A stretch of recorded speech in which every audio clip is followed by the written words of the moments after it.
আসসালামু আলাইকুম। ঈদ মোবারক। ঈদ আয়োজনে আজ আপনাদেরকে রান্না করে দেখাবো দুধ সেমাই। আমাদের দেশের খুবই পুরনো আর ঐতিহ্যবাহী একটা ঈদের ডেজার্ট। যখন লাচ্ছা সেমাইয়েরও প্রচলন ছিল না, তখনও আমাদের দেশে এই দুধ সেমাইটা রান্না করা হতো। আর শুধু ঈদে নয়, নানা রকম উৎসব বা অতিথি আপ্যায়নেও কিন্তু এই দুধ সেমাইয়ের বেশ প্রচলন ছিল। তাই আমি বুঝতে পারছি আপনারা কম বেশি সবাই এই রান্নাটা জানেন। তারপরও যারা একদম দুধ চিনির পারফেক্ট রেশিওতে একটা রেসিপি খুঁজছিলেন দুধ সেমাইয়ের, এবং যারা নতুন রাঁধুনি খুঁটিনাটি কিছু টিপসের প্রয়োজন, তাদের জন্য আমার আজকের আয়োজন। চলুন তাহলে শুরু করা যাক। দুধ সেমাই রান্না করার জন্য যে সেমাইটা ব্যবহার করা হয় সেটাকে বলে ভার্মিচেলি। আমি এখানে 1 কাপ সেমাই নিয়েছি। প্যাকেটে নানা পরিমাপে 150 বা 200 গ্রামের মতো সেমাই থাকে। যেরকমই থাক, আপনি সবসময় রান্নার আগে সেমাইটাকে মেপে নেবেন। আমি যেটা করেছি, সেমাইটাকে একদম ছোট ছোট করে ভেঙে নিয়েছি, তারপর কাপে মেপে নিচ্ছি। আর সেমাই এভাবে ছোট করে অবশ্যই ভাঙবেন, তাতে রান্না করতেও সুবিধা হবে আর খেতেও। এইবারে আমরা সেমাইটাকে ভেজে নিব। এজন্য আমি 1 টেবিল চামচ তেল নিয়ে নিচ্ছি। খুব অবাক হচ্ছেন তাই না, ঘি না নিয়ে তেল? আসলে কি, দুধ সেমাইয়ে ঘি দিয়ে রান্না করলে অনেক সময় রান্না শেষে যখন এটা ফ্রিজে রাখা হয় ওপরে ঘিটা জমে থাকে, তো সেটা এড়াতেই আমি তেল ব্যবহার করছি। আর খুবই সামান্য, চাইলে আপনারা ঘিও দিতে পারেন। তো ওই তেলটা আমি একটু হালকা গরম করে তার মধ্যে সেই ছোট করে ভেঙে রাখা সেমাই দিয়ে আলতোভাবে নেড়ে চেড়ে ভেজে নিচ্ছি। যে সেমাইয়ের প্যাকেটটা আমি নিয়েছি তাতে অলরেডি লেখা ছিল ভাজা। তারপরেও যেটা হয়, একটু যদি তেল বা ঘি দিয়ে এটাকে এইভাবে টস না করে নেওয়া হয়, তাহলে রান্নার সময় এটা গায়ে গায়ে লেগে যায় আর কেমন একটা দরদরা ভাব চলে আসে। তাই অবশ্যই তেল বা নেন বা ঘি একটু করে হালকা করে ভেজে নেবেন।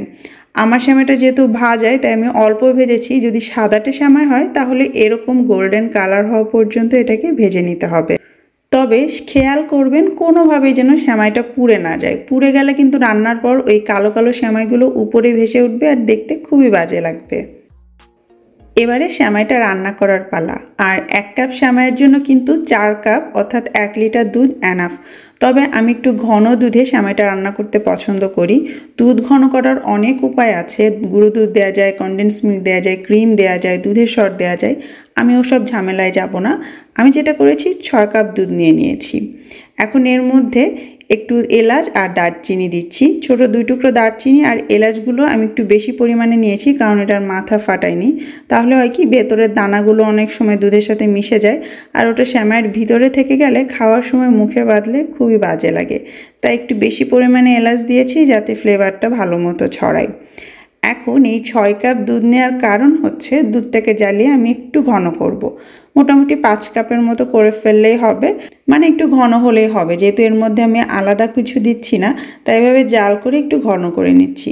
আর জাল করার সময় সব সময় তলা ঘেঁষে ঘেঁষে নাড়তে হবে, যাতে নিচে মিল্ক সলিড না জমে।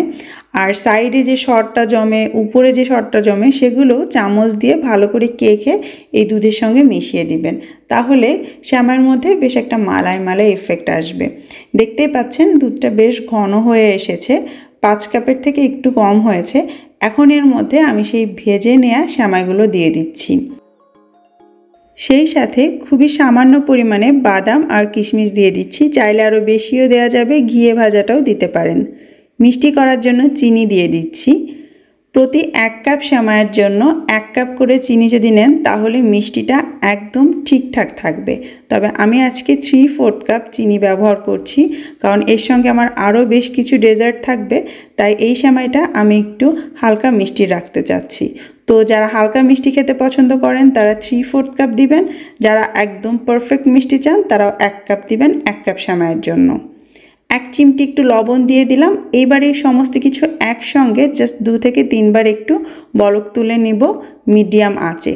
খুব বেশি সময় ধরে এটাকে আর জাল করার কিছু নেই, যেহেতু দুধ আমরা আগে থেকেই ঘন করে নিয়েছি। এখন শুধু সেমাইটাকে সেদ্ধ করে নেওয়া পর্যন্ত রান্না করতে হবে।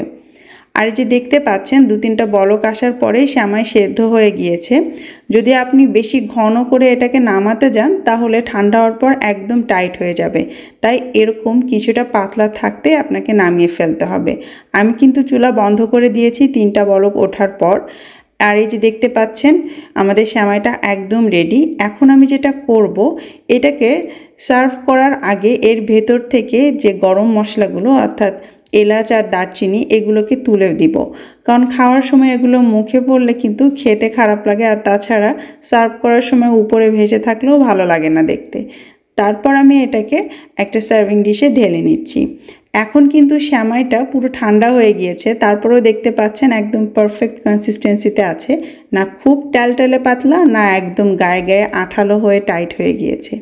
আর খেতে তো খুবই মজার। আশা করছি সহজ আর এই সঠিক পরিমাপের দুধ সেমাইয়ের রেসিপিটা আপনাদের সবার ভালো লেগেছে। আপনাদের মতামত কমেন্ট করে অবশ্যই জানাবেন। ভালো থাকবেন সবাই। আল্লাহ হাফেজ।